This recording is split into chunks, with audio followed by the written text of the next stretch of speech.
Hello, welcome back. In this video, we will look at the remaining multiple choice questions in chapter 20 of the Java book. But before we start, we go back to the problems 20.20 and 20.19. There was an error in the question.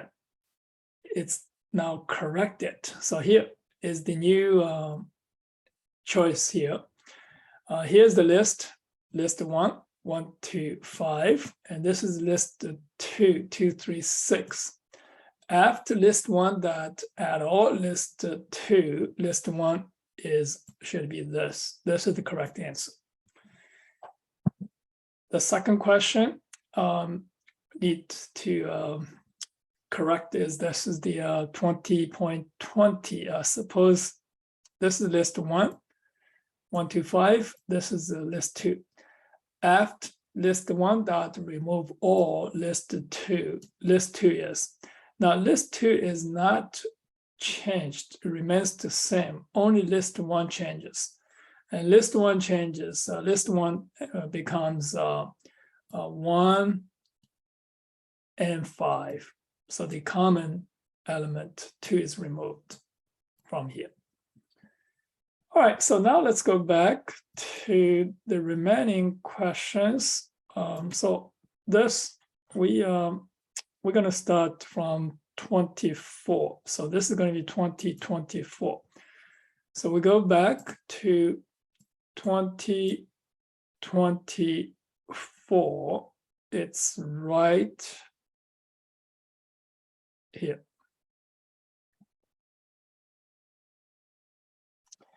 All right, here's 2024.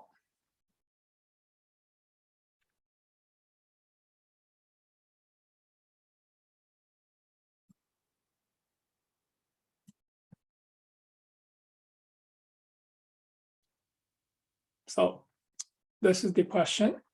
Suppose a list contains red, green, red, green. What is the list after the following code? So we have this code here. We're going to see this is the list that get I. So I is now from the back here. That equals element. So we're going to remove the element. And then going and forward. So remove it. And this works fine here. So this is red. So we're going to have this red is removed and then look for this. And so we're going to have this green, green. So that's going to be this. The answer is going to be, and this, the C.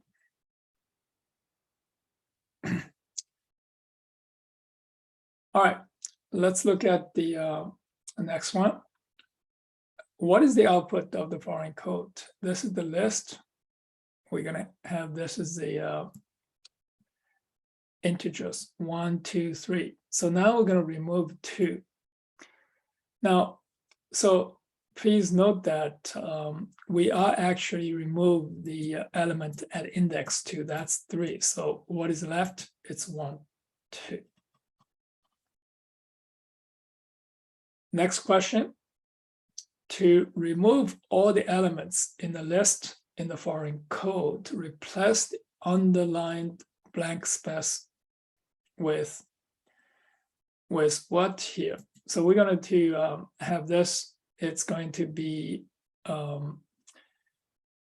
now, because you have, look, this is the one here, you are going to have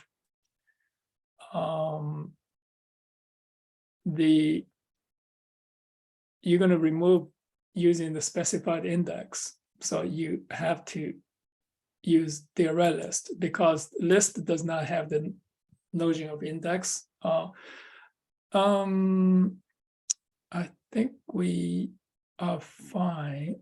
with this.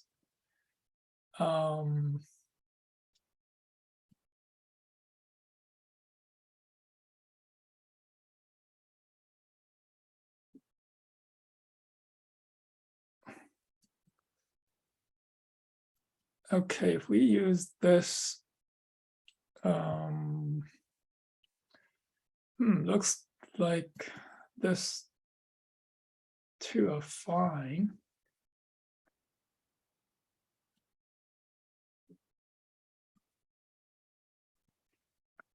Okay, this is very tricky. Let's go back to read this. To remove all the elements in the list. Now, if you use the Arraylist, that's going to remove only the element. To remove all the elements in the list, so you are going to remove the index. So index is 0, and now you're going to jump it. You're not going to miss something. So this is not going to work. That's interesting. So list and Arraylist, you can compile the code wrong, but it's not going to get the correct answer. You should get this one, remove everything. So this is going to be empty. So you should use this collection. When you use collection, when you remove it, it doesn't matter. So you're going to remove 0, you're going to remove 1, you're going to remove 2, so remove whatever. So this is going to work. So that's a very tricky one. So it's the answer is collection. Next question. Which of the following methods are in java.ut.list? So here's the using the index at this element, and get index and set index, remove index. And this is also here. So I think it's everything. But I think it's this one is a sublist. Here is it should be also there. Yeah, it should be there too. Next question. Which of the following are true? You can insert an element anywhere in an array list. So that's true. You can insert an element anywhere in a linked list. True. You can use a linked list to improve efficiency for adding and removing elements at the beginning of a list. That's true. You should use an array list if your application does not require adding and removing elements at the beginning of the list. So that's all true. Next question. Suppose list 1 is an array list and list 2 is a linked list. Both contains 1 million double values. Analyze the following code. So here's A and this is B. And now code fragment. This is list 1 is array list, and this one is a linked list. Code fragment A runs faster than code fragment B. And that is true because for linked list, it's not efficient to use get I.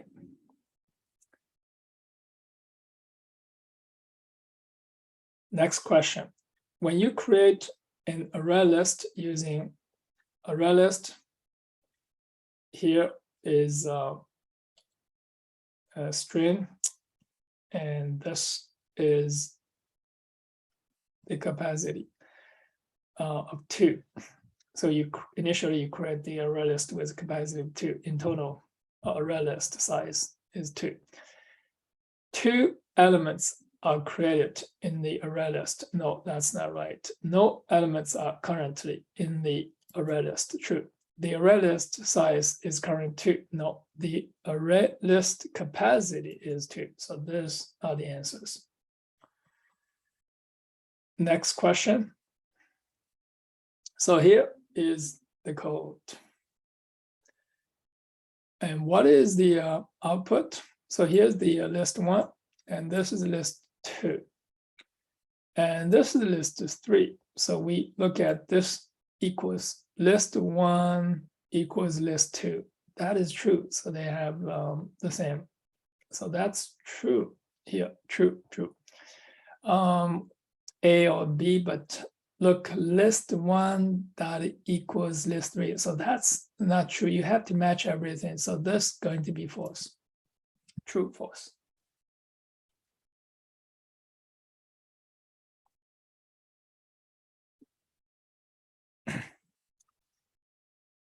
Next question, which of the following statements are true? The comparable E interface contains the compare to method with the signature public int compare to. That is true. The comparator E interface contains the compare method with signature public int. This, yes, this is 2 elements right here. A comparable object can compare this object with the other object, right? A comparator object contains the compare method that compares 2 objects. True. All right, next. So here we have the array list. You're going to add a student. So this into the array list, and here's collection sort. And this is collection sort with the comparator. So this is the comparator, student comparator. So here is how you compare the 2. You just use S1, compare by name. So here is a student. So when you sort here student and using the comparable interface, compare by age. All right, so the first thing when you print this, it's by the age. It's in the order of increasing order. So you're going to get 34, 50, 65. So 34, 50, 65. The next one you're going to compare is by name. It's going to be J, Gerald, Peter and Sarah. So it's going to be this one here, C. This is the correct one. So next, I'm going to fill in the code to create a comparator for 2 strings in increasing order of their length. So now you can compare now, use this. This is okay. And this is also fine. And using the, there's different ways to write a lambda expression. And this here, you can use this. This one here, using the method reference, using the length here. So it's a simple way to write it, comparing. And here, comparing, and you can write this as well. So here is the length, comparing. Well, we're going to stop here and check our answers, and then we'll continue. So let's look at this. We check the answers. Oh, everything is great. So this is the, we got all this correct now. All right, and we will continue to look at the remaining multiple choice questions in the next video.